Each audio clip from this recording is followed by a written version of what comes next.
Evening viewers, welcome to the Taillight Show. Here's something for you to ponder. In Melbourne tomorrow, there will be an expected 25,000 protesters taking to the streets to protest the Landforce Expo. Now, point number one in this is that I almost guarantee you that not one of those 25,000 protesters has a job, otherwise they'd be at work.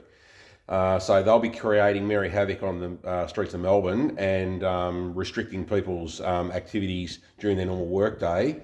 People like me that have to go to work to pay our taxes, that then pay the dole checks for the 25,000 protesters. Point number two, Landforces Expo is actually a trade show put on by manufacturers of military hardware with the objective of selling their equipment to governments of the world for their military use.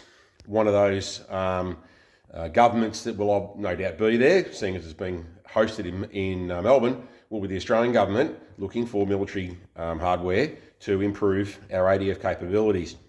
One of the main objectives of the Australian Defence Force is to protect Australian sovereignty and to protect Australian soil and to protect the Australian people. And they do that from the people that want to take away our way of life and, most importantly, our freedoms. One of the freedoms we enjoy in this country is the freedom of speech and the right to protest.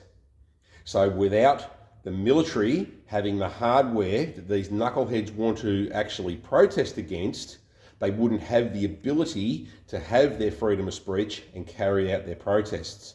So should they be protesting the military expo, the Landforces Expo, or should they be encouraging it? Think about it. Stay dull.